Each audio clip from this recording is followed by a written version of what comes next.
से बोलिए वीर बजरंगबली हनुमान की जय।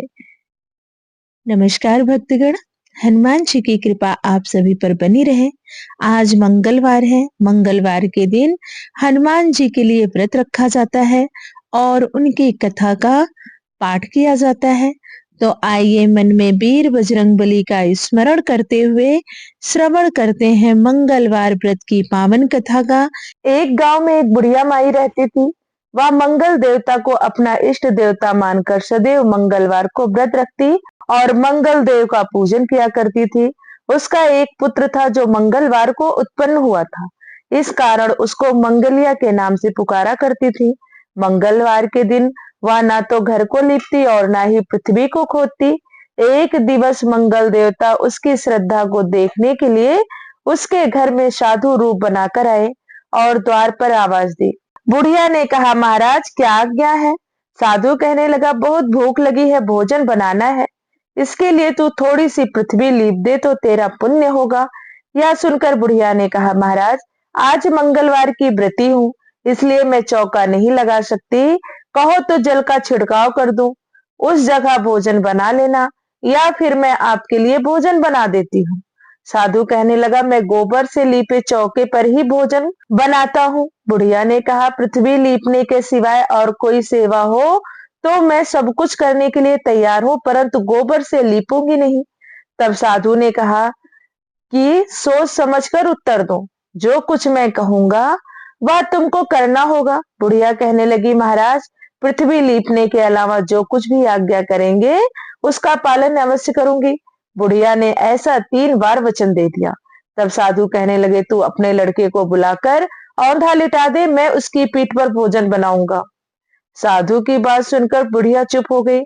तब साधु ने कहा, बुला ले लड़के को, अब सोच विचार क्या करती है। बुढ़िया मंगलिया मंगलिया कहकर पुकारने लगी। थोड़ी देर बाद लड़का आ गया। बुढ़िया ने कहा, जा बेटे, तुझको बाबा जी बुलाते हैं। लड़के ने बाबा जी से जाकर पूछा, क्या आज्ञा है महाराज? बाबा जी ने कहा, जाओ और अपनी माता जी को बुला लाओ। जब माता आ गई तो साधु ने कहा, तू ही इसको लिटा दे। बुढ़िया ने मंगल देवता का स्मरण करते हुए अपने लड़के को औंधा लिटा दिया और उसकी पीठ पर अंगीठी रख दी गई। बुढ़िया कहने लगी, हे महाराज अब जो कुछ आपको करना है कीजिए, मैं जाकर अपना काम करती हूँ। साधु ने लड़के की पीठ पर रखी हुई अंगीठी में आग जलाई और उस पर भोजन बनाया। जब भोजन बन चुका तो साधु ने बुढ़िया से कहा, अब अपने लड़के को बुलाओ, वह भी आकर ले जाए। बुढ़िया कहने लगी, यह कैसे आश्चर्य की बात है कि उसकी पीठ पर आपने आग जलाई है और उसे ही प्रसाद के लिए बुलाते हैं। क्या यह संभव है? क्या अब भी आप उसको जीवित समझते हैं? आप कृपा करके उसका स्मरण भी मुझको मत कराइए और भोग लगाकर जहां जाना हो जाइए।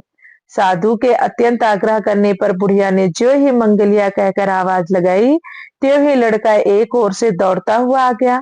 साधु ने लड़के को प्रसाद दिया और कहा कि माई तेरा व्रत सफल हो गया। तेरे हृदय में दया और अपने इष्ट देव में अटल श्रद्धा है, इसके कारण तुझको कोई भी कष्ट नहीं पहुंचेगा। प्रेम से बोलिए मंगल देव की जय। व्यास जी ने कहा, एक बार नैमी सारणाय तीर्थ में 80,000 मुनि एकत्र होकर पुराणों के ज्ञाता श्री सूत जी से कहने लगे, हे महामुने, आपने हमें अनेक पुराणों की कथाएं सुनाई हैं। अब आप कृपा करके हमें ऐसा व्रत और कथा बताए जिससे करने से संतान की प्राप्ति हो तथा मनुष्यों को रोग शोक अग्नि सर्व दुख आदि का भय ना रहे, ये सब भय उससे दूर हो जाए। कलयुग में सभी जीवों की आयु बहुत कम है, फिर भी उन्हें रोग चिंता के कष्ट लगे रहेंगे, तो फिर वो श्री हरि के चरणों में अपना ध्यान कैसे लगा सकेंगे। श्री सूत जी बोले, हे मुनियों, आपने लोक कल्याण के लिए बहुत ही उत्तम बात पूछी है। एक बार युधिष्ठिर ने भगवान श्री कृष्ण से लोक कल्याण के लिए यही प्रश्न किया था। भगवान श्री कृष्ण और युधिष्ठिर का संवाद तुम्हारे सामने कहता हूँ, ध्यान से इसका श्रवण करो। एक समय पांडवों की सभा में श्री कृष्ण जी बैठे हुए थे। तब युधिष्ठिर ने भगवान श्री कृष्ण से प्रश्न किया, हे प्रभु नंद नंद गोविंद, आपने मेरे लिए अनेकों कथाएं सुनाई हैं। आज आप कृपा करके ऐसा व्रत या कथा सुनाएं जिसके करने से मनुष्य को रोग चिंता का भय समाप्त हो और उसको पुत्र की प्राप्ति हो। हे प्रभु, बिना पुत्र के जीवन व्यर्थ है, पुत्र के बिना मनुष्य नरकगामी होता है। हे केशव, पुत्र के बिना मनुष्य पितृ ऋण से छुटकारा नहीं पा सकता और न ही उसका पुण्यांग नामक नरक से उद्धार होगा। अतः पुत्रदायक व्रत के बारे में कृपया करके हमें बतलाइए। श्री कृष्ण भगवान बोले, हे राजन, मैं एक प्राचीन इतिहास सुनाता हूँ, आप उसे ध्यान पूर्वक सुनो। कुंडलपुर नामक एक नगर था, उसमें नंद नामक एक ब्राह्मण रहता था। भगवान के कृपा से उसके पास सब कुछ था, फिर भी वह दुखी था। इसका कारण यह था कि ब्राह्मण की स्त्री सुनंदा को कोई संतान नहीं थी। सुनंदा पतिव्रता थी, भक्ति पूर्वक श्री हनुमान जी की आराधना करती थी। मंगलवार के दिन व्रत करके अंत में भोजन बना कर हनुमान जी का भोग लगाने के बाद स्वयं भोजन करती थी। एक बार मंगलवार के दिन ब्राह्मणी गृह कार्य की अधिकता के कारण हनुमान जी को भोग न लगा सकी, तो इस पर उसे बहुत दुख हुआ। उसने कुछ भी नहीं खाया और अपने मन में प्रण किया कि अब तो अगले मंगलवार को ही हनुमान जी का भोग लगाकर अन्न जल ग्रहण करूंगी। ब्राह्मणी सुनंदा प्रतिदिन भोजन बनाती, श्रद्धा पूर्वक पति को खिलाती, परंतु स्वयं भोजन नहीं करती और मन ही मन हनुमान जी की आराधना करती थी। इसी प्रकार 6 दिन गुजर गए और ब्राह्मणी सुनंदा अपने निश्चय के अनुसार भूखी प्यासी निराहार रही। अगले मंगलवार को ब्राह्मणी सुनंदा प्रातः काल ही बेहोश होकर गिर पड़ी। ब्राह्मणी सुनंदा की इस असीम भक्ति के प्रभाव से श्री हनुमान जी बहुत प्रसन्न हुए और प्रकट होकर बोले, सुनंदा, मैं तेरी भक्ति से बहुत प्रसन्न हूँ, तू उठ और वर मांग। सुनंदा अपने आराध्य देव श्री हनुमान जी को देखकर आनंद की अधिकता से विह्वल हो श्री हनुमान जी के चरणों में गिरकर बोली, हे प्रभु, मेरी कोई संतान नहीं है, कृपा करके मुझे संतान प्राप्ति का आशीर्वाद दें, आपकी यदि कृपा होगी। श्री महावीर जी बोले, तेरी इच्छा पूर्ण होगी, तेरे एक कन्या पैदा होगी, उसके अष्टांग प्रतिदिन सोना दिया करेंगे। इस प्रकार कहकर श्री महावीर जी अंतर ध्यान हो गए। ब्राह्मणी सुनंदा बहुत हर्षित हुई और सभी समाचार अपने पति से कहकर ब्राह्मण देव कन्या का वरदान सुनकर बहुत दुखी हुए, परंतु सोना मिलने की बात सुनी तो बहुत प्रसन्न हुए। विचार किया कि ऐसी कन्या के साथ मेरी निर्धनता भी समाप्त हो जाएगी। श्री हनुमान जी की कृपा से ब्राह्मणी गर्भवती हुई और 10वें महीने में उसे बहुत ही सुंदर पुत्री प्राप्त हुई। यह बच्ची अपने पिता के घर में ठीक उसी तरह से बढ़ने लगी जिस प्रकार शुक्ल पक्ष का चंद्रमा बढ़ता है। 10वें दिन ब्राह्मण ने उस बालिका का नामकरण संस्कार कराया। उसके कुल पुरोहित ने उस बालिका का नाम रत्नावली रखा, क्योंकि यह कन्या सोना प्रदान किया करती थी। इस कन्या ने पूर्व जन्म में बड़े ही विधान से मंगल देव का व्रत किया था। रत्नावली का अष्टांग बहुत सा सोना देता था। उस सोने से नंदा ब्राह्मण बहुत ही धनवान हो गया और ब्राह्मणी भी बहुत अभिमान करने लगी थी। समय बीतता रहा। अब रत्नावली 10 वर्ष की हो चुकी थी।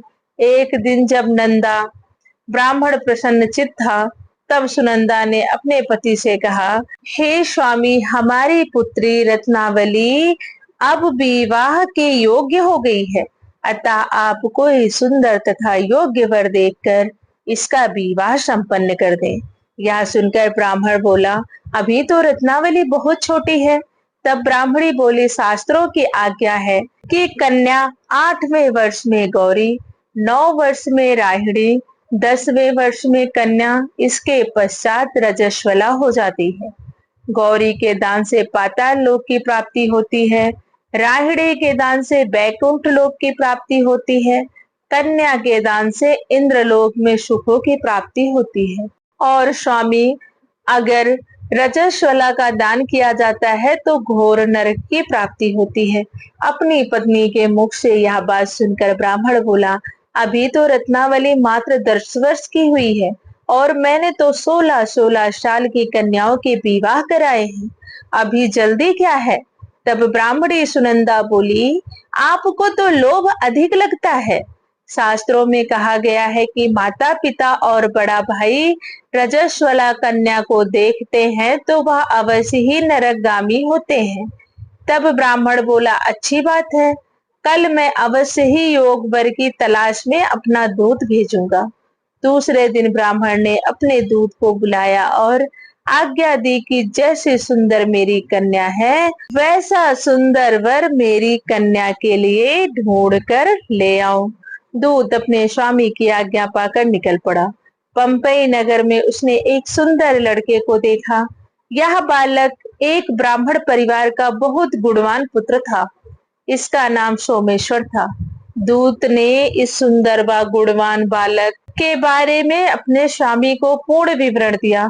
ब्राह्मण नंदा को भी सोमेश्वर अच्छा लगा और फिर शुभ मुहूर्त में विधिवत कन्या दान करके ब्राह्मण ब्राह्मणी संतुष्ट हुए। परंतु ब्राह्मण के मन में तो लोभ समाया हुआ था। उसने कन्या दान तो कर दिया था पर वह बहुत खिन्न भी था।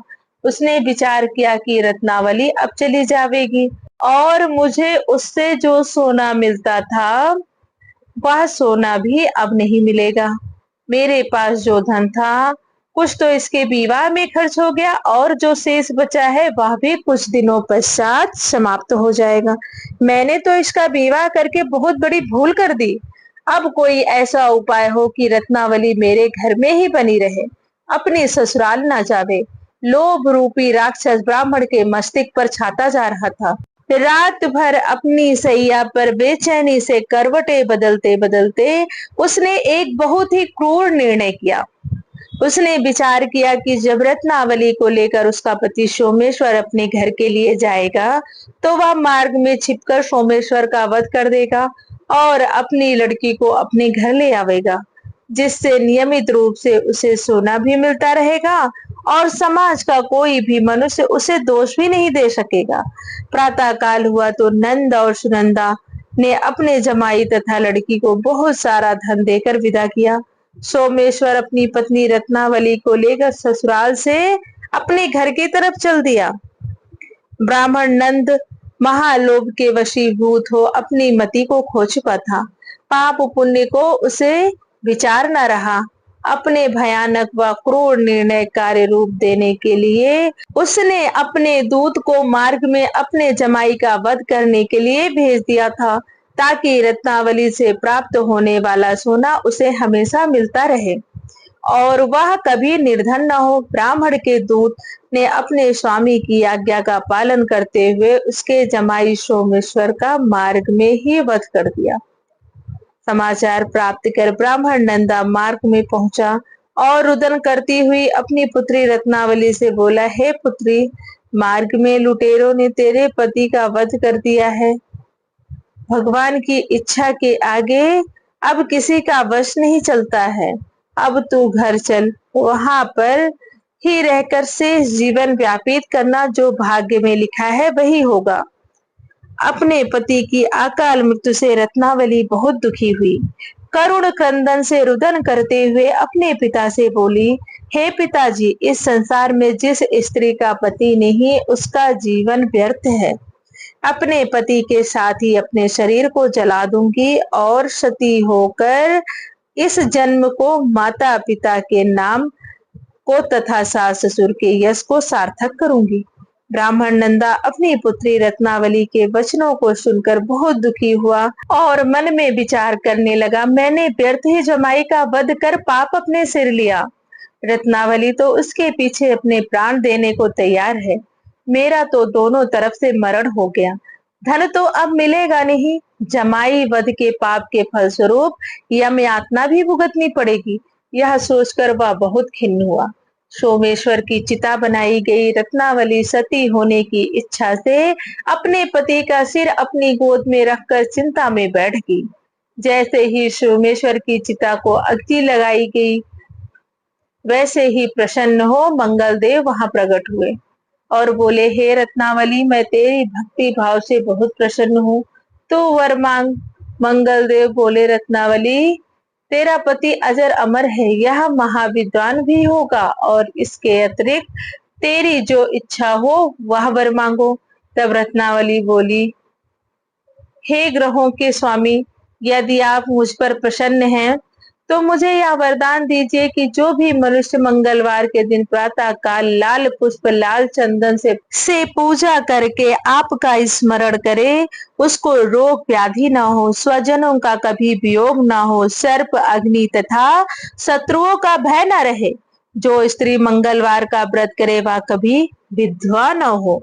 मंगल देव तथास्तु कहकर अंतर ध्यान हो गए। सोमेश्वर मंगल देव की कृपा से जीवित हो उठा। रत्नावली अपने पति को पुनः प्राप्त कर बहुत प्रसन्न हुई और मंगल देव का व्रत प्रत्येक मंगलवार को करके व्रत राज और मंगल देव की कृपा से इस लोक में सुख ऐश्वर्य को भोगते हुए अंत में अपने पति के साथ स्वर्गलोक को गई। प्रेम से बोलिए, वीर बजरंगबली हनुमान की जय, मंगल देवता की जय। दोस्तों, यह थी मंगलवार व्रत की पावन कथा। अगर आपने मंगलवार का व्रत रखा है और कथा का श्रवण किया है तो कमेंट में संकट मोचन हनुमान की लिखना ना भूलें। वीडियो अच्छी लगी हो तो लाइक करें, शेयर करें और चैनल को जरूर सब्सक्राइब कर लें ताकि सभी व्रत त्योहारों की कथा आपको आसानी से मिल सके।